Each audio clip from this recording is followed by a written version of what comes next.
Born in Equatorial Guinea, a small country in Central Africa, educated and bred in the United States, Mozambique, Spain and Nigeria, after years in Africa and headquarters, Rosa Malango was deployed to Guatemala under a UN talent program for high-potential women leaders to gain a first-hand exposure to the leadership challenges and opportunities associated with serving as the UN resident coordinator and designated official. Ms. Rosa Malango took on her role as UN resident coordinator for the Republic of Uganda in March 2016. Before this appointment, from 2015 to 2016, Ms. Rosa Malango undertook an assignment as part of the UN Interagency Field Leadership Program with UNDP as Head Resident Coordinator's Office, Guatemala.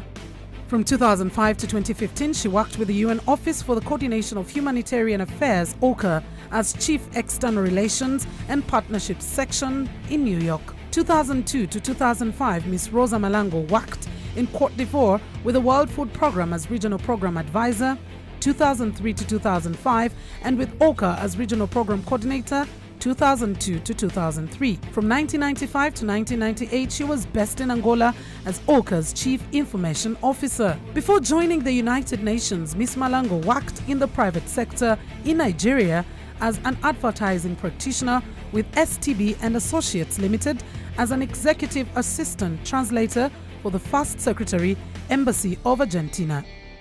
Ms. Malango holds a Bachelor of Science degree in Mass Communication from the University of Lagos, Nigeria. Thank you for keeping it NBS Television and welcome to People and Power. I'm still dressed the same because this is the second episode of a beautiful story of a beautiful lady who is very inspirational. I must say I'm inspired, and there is just a lot more that is still coming through. The UN Resident Coordinator in Uganda, Rosa Malango, who's been telling us about her story, how she joined UN. She never dreamed of ever joining the United Nations, but boom, here she is. She is the first lady actually from Equatorial Guinea to ever rise to such ranks, and that's an inspiration to the girls down there. So we want to have her continued story in this second episode of her. And thank you once again for staying with us. Thank you. So last week in the other episode, we took off at a point where you talked about you having a baby, because I'm looking at a very fast growing career with you working with the United Nations, and yet now childbirth is coming through. That is one of the greatest fears for many career women. How did you handle it? Was it a decision you took, or did it just come miraculously as God's blessing? What exactly happened? It was, again, one of the things where you plan and then the plan doesn't go your way and you adjust. When I was serving in West Africa, I reached a point I was a deputy regional coordinator. I was in my early 30s. Just coming from headquarters in New York. At that time, I started thinking. 30s? Yes. And you're at that rank? Yeah, and I'm thinking, okay, maybe I should be looking at my own family. Of course, in addition to my work, my challenge was that I had to help take care of my own family. I helped my mother put my brothers to school. I helped with my dad. His health was not well. So I spent so much time taking care of everybody else. I woke up one day and all my younger brothers had kids. I had paid for their weddings. I had done what? I'm the eldest, and I'm still taking care of everybody else. And you were a woman at that. Exactly. So then I had to pause and say, okay, I need to create space for me as a woman. And as life would have it, at that time, I was in a relationship. We got engaged. Families met. And then suddenly the doctors told me that I couldn't have a kid. I couldn't conceive now. Wait a minute before we even go there. I know how disturbing that would be. You relating, because for many women, men tend to say that women who are focused on career and they're somewhat financially stable are hard to deal with. And secondly, also it becomes hard for you to find a partner. Was it hard for you? No, it wasn't. I think that I just wasn't looking before. Okay. And once I was looking, I found like it was a very wonderful moment for myself. I stopped, I paused, I started cooking, I rearranged my own home, you know, we did shopping together, we redecorated the house, we worked in the garden, you know, and having someone to share as a partner, you know, the dreams of the life and the livelihood and the kind of family you want to have, why not? But I think that before then, I was so focused on making sure my brothers were okay. Okay. And my father was okay. And then my job itself, there was no space for anything else.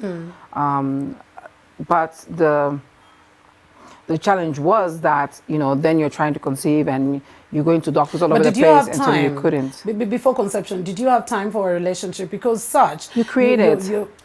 You created. Okay. So there is never nothing like I don't have time, I'm no, busy. He's working, I'm working, but you created. So we made sure that we checked with each other when we're coming out from work. Okay. So sometimes he would come to pick me up, or sometimes we would meet up for dinner after work, or we would have a quick lunch together. You create the time. Okay. There's no such thing as not having the time. Yeah. Then if you're too busy, you don't want to engage. All right, now let's go to that hard bit that you are engaged and you're trying to have kids. Yes, and not happening.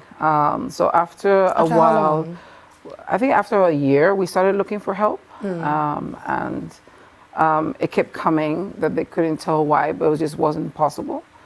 And saw doctors everywhere. Europe, US, back in Cote d'Ivoire. And so it was heartbreaking, and I feel like it was not fair on him because he really wanted to have a family. Oh, yeah. And so... and yourself, because you wanted to. True, that too. But I actually, for me, I looked at it as maybe that was not my path. Maybe my path was to be a marvelous aunt. At that time already I had 4 wonderful Was it nephews because and you nieces. were already losing the faith that you will never have kids, and then you're just consoling yourself and saying, maybe I'll just be an aunt? Yeah, listen, that was one of those times in life when I believed in science. Science said it was not happening. It had been almost 2 years. You know what? It's not happening. So I had to mentally stop the grieving. Because otherwise I was going to get stuck. So I took some time off from work. I spent time with my brothers and their kids. I even became a godmother to a couple of them, and I told myself, you know what, I will live through them. And my brothers were amazing, and you know, that was it. And then with that peace of mind, I went back to work. So the time when you were with your brothers, were you still in contact with your fiance, or? No, we had broken it off. You had broken off. Yeah. When you failed to have a child, you broke off? Yes. It was just too much. And that's when you decided that you should go to your brothers and just take some time off? Time off. Time off. And just thank God for being a marvelous aunt. How long did that take you, staying away from work? And how did it, because this is a fast-growing career, and here you are saying, I just need time off. And how long did you ask for? Oh, I couldn't take long. I took like a month, just 30 days to just pause and come back. Take us through that transition period. Heartbroken, you decided that I should have a family. Here you are, you're in love, everything is happening, you're trying to have kids, and boom. It just can't come, and now you have to go through it.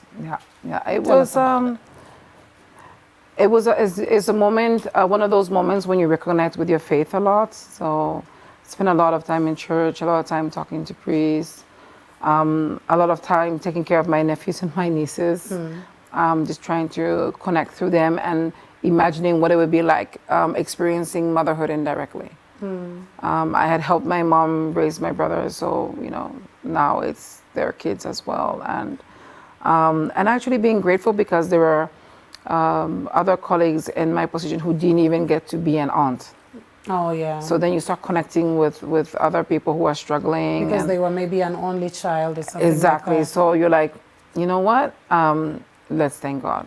And so with that, I said, you know what? This is my role. You know, I've taken care of my family up to here. There's a new generation in town. We will support them. Let me go back to serving. And I was able to go back to work. All right. So you're back to work. What was your next turn of events like? What was work about? So the next turn of events, I changed a little bit my responsibilities within West Africa. moved a bit away from public information back into programming.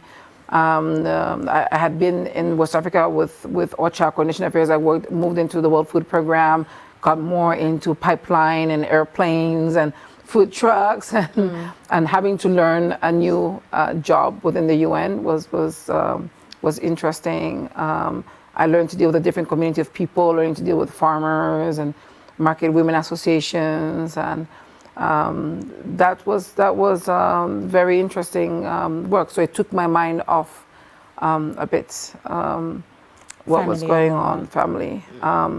Unfortunately, about that time, I lost my father.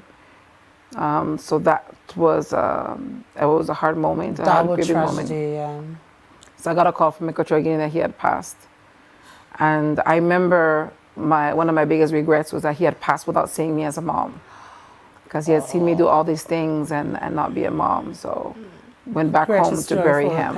Yeah, so buried him, came back to work. All right, we want to be continuing with that.